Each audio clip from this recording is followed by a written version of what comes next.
Hello, so today we are going to do this problem, which is part of Leetcode Daily Challenge, a spiral matrix. So we have an m by n matrix, and we want to return all the elements in a spiral order. So this is the spiral order they mean. Basically, you change direction every time. You go all the way to the right, and then when you reach the end, you go down all the way to the end. You change direction, go to the left until you reach the end, which is the beginning here. And then you go up, and then you keep doing the same thing again and again. But notice here, each time, for example, when you did this row here, the second time you go to that direction from left to right, you go to the row below. And similarly, for the column, since you went down here, the next time if there were elements here, there isn't in this case, but if there were, you will go in this column. And so that's sort of the idea here, is that you don't go to the same row again, you go to the one below it, and then similarly for the column, you go to the one to the left of it.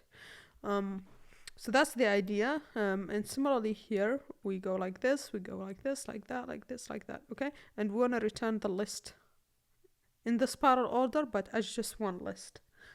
And the matrix itself is actually not too big. It's 10 by 10 at most.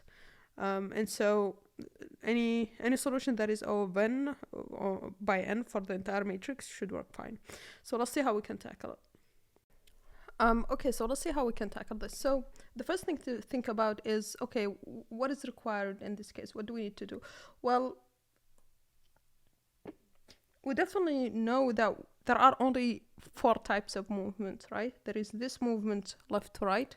There is this movement going top to down, this movement right to left, and then this movement up, right? And then for the next spiral one, it will be just doing the same directions over and over again, depending on the size of the matrix, right? Because the spiral order is just like this, right? Like this, then you go like this, then you go like this, then you go like this, then you go like this. And so these here, right, are the same directions, and these ones, you just keep repeating them. And so we can just do iteration where we just make sure we do all these 4 directions. So that's the main insight here. So we will do these directions. Now, the questions become how do we do these directions, and also how do we know we should stop, right? Because we'll keep doing these directions, right? We'll keep going. How do we know when do we stop? Okay, so for the first one, well, we are going to fill a result array. So we should stop when all the elements of the matrix are inside that array. How do we know that? Let's say we take R as the number of rows in the matrix and C as the number of columns, so the length of one of the rows. Then we know we should stop when the length of res reaches the number of elements in the matrix, because that means all the we've put all the elements in the result array. So how do we tell that? Well, it's just R by C, that this is the number of elements, okay? And so we keep going as long as it's less than the number of elements, right? So we do a while loop like this, okay? So that's roughly the idea of what we'll do here. Okay, so we know the stop condition. Now, how do we do these loops each time, right? Because let's say if we had more than just 4 rows, I think that would be easier to see. So let's say we had 5, so 6, 7, 8, 9, 10, 11, 12, 13, 14, 15, 16, 17, 18, 19, 20. Okay, so in a case like this, what would be the spiral order? So first we'll take this, right? So we'll go like this, like this, like this, like this, and then we'll go down. And then we'll go up, and then we'll go like this, and then we'll go down, and then we'll go like this, okay? We'll stop here. Okay, and so you can see here, there are a couple of observations. The first one is we definitely do a loop for the first direction left to right. Let's call this one. Let's call this one direction 1. This is 3. This is 4. So for direction 1, right, what do we need to do? Well, we just need to iterate the columns here. The row is fixed. Let's call this one the start row. this is where we start, right? Because the next one, it would be this one. And so we will have a start row that is initially at 0. And of course, we will also need a start column because also initially our first column is at 0. The other thing we need to know is also what's the end row and what's the end column, because on the next iteration, let's say for example here, the end column should be this one, should be decremented so that we can do this one. And then the start column should be incremented here so that we can process this one. And so we need also to know the end column and then the end row, right? And so each of them are going to be the last row and the last column. So C minus 1 and R minus 1. And so for the first direction, what do we need to do? Well, we just need our column to go from left to right. So left to right, which basically means we'll just have a column C go from the starting row right here to the end row. Sorry, the starting column here to the end column. So we're just in start row column to end column, and then for each one of these we'll just add the result, the cell to our result. What's the row? Well, the row is the first row, the start row.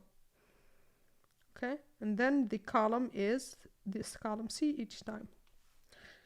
Now the question becomes, once we put all of these in the result, what should we do? So once we do all of this, next time what we want to process is this row. So we want to increment the start row so that next time we'll process this one.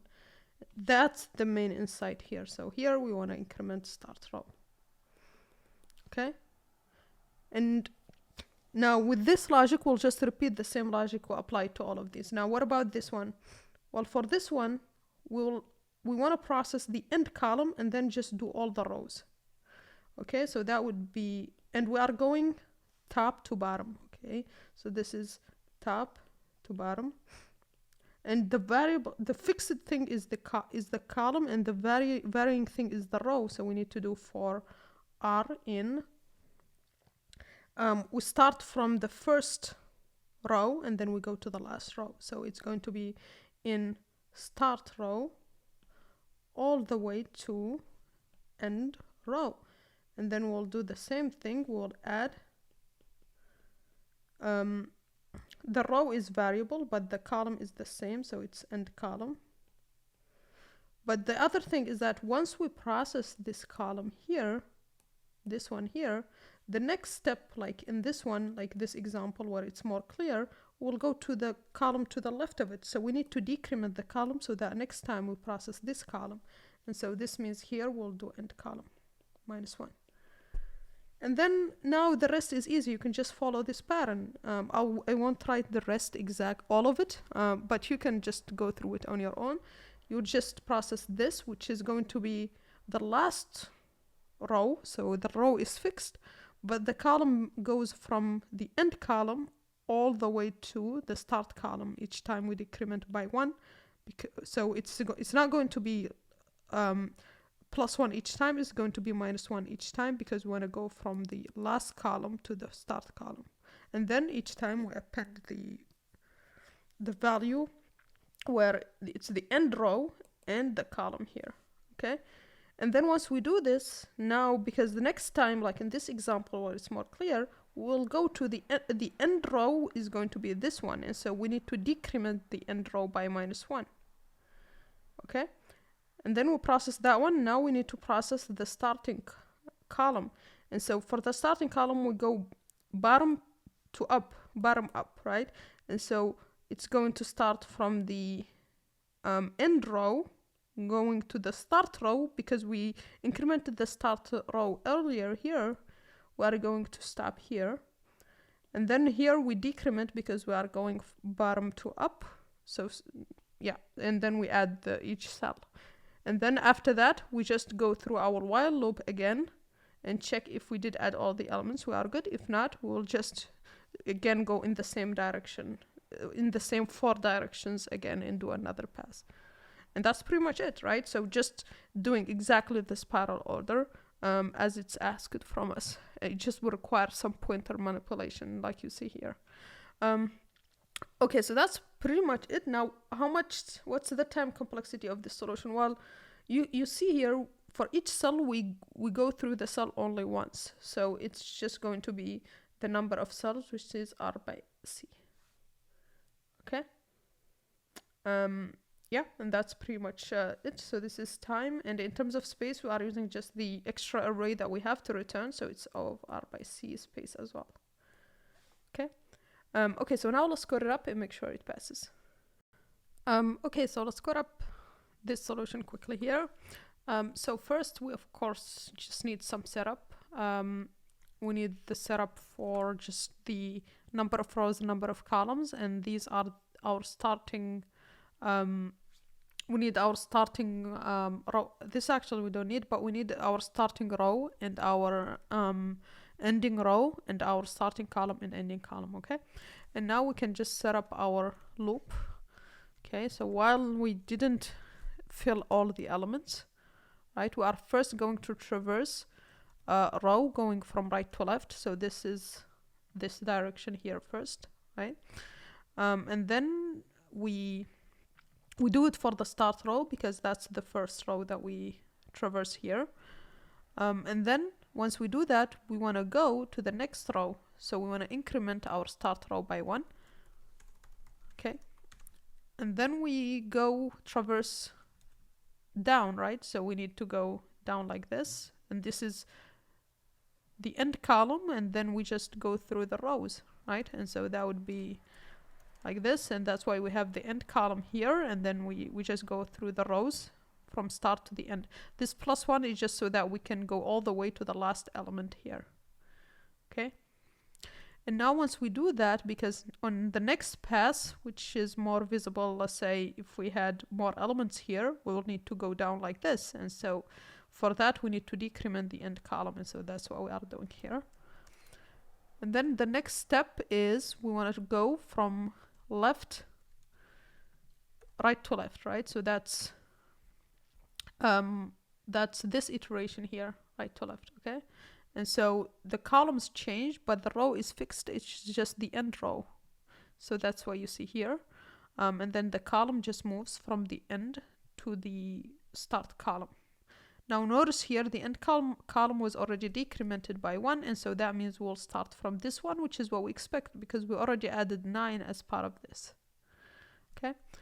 And then once we process this on the next iteration, right, it's more visible in a bigger example, but in the next iteration, if there were more elements, we will want to go to the row before that, right? We don't want to go to this row again, so we decrement it by 1. And then lastly, the 4 directions, the other direction that we want to go in is bottom up like this, okay? And so for that direction, we just want to the column is fixed. It's the first column, so it's the start column, but the row changes like this, bottom up. So it goes from the end row to the start row. Okay.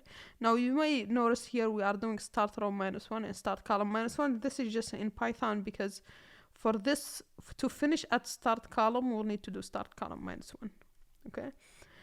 And the other thing to notice is that these we are incrementing because we add +1 each time. But these we are decrementing because we go right to left, so we decrement each time, and here bottom up we decrement each time. Okay. There is only one thing we want to check here is in some cases, like let's say this one, where we just do the start row, but we shouldn't continue, right? We shouldn't do the end row because there is no end row, and so we just want to prevent this one going backwards. We want to just check here if we actually reach the end. So we want to check when do we reach the end. If start column is bigger than end column, or if the start row is bigger than the end row, then that means we finished it. That means basically we should stop, right? So we want to return result. And then here at the end, we want to return result. Okay, and now we can run this, except there is a problem here. Yep, just need to rename this to M so that it's valid, and we can submit, and this passes. Okay. Now, one thing I want to mention actually that is a nicer implementation that you may want to try without all the pointers is that if you sort of look closely here, what we are doing is first we take the first row, right? Then we take the last column. How do we represent taking the first row? So to take the first row, we can just take the matrix and just pop the first element, because the first element is just the first row. Now, how do we recurse? Now, what is the next thing we want to take? The next thing we want to take is the last column, okay? Now, how to turn a column into a row so that next time you can just obtain it with this? Well, that's exactly what transpose is for. Transposing a matrix turns columns into rows. So to transpose a column, so we need to do +1 for this. This is the first elements we want to add. Let's turn it into a list. Okay. And now we want to transpose. So how do we transpose a matrix to get the columns to become rows? Well, we do zip of the matrix itself like this. Okay. But notice here, we want to get 369, right? This row.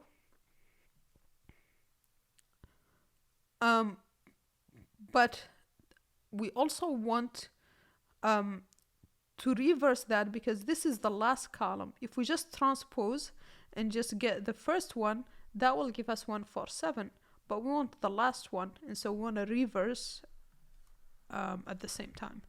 And so this would be just taking the transpose, and so this will give us the last column. And then on the next, now that the columns are rows, for the next iteration to get this one, we just transpose again, which we can do with recursion, and that way we get the last. And since we reverse, we'll also get the last row. Okay, so that will make it work. And so here we just need to add a recursion on this same thing like this. And now we just need to make sure we do check if we are in the base case, which basically means the matrix became empty. We already popped all the element, and so we return empty list in this case. Okay, and so let's run this. So matrix, this should be M because we called it M.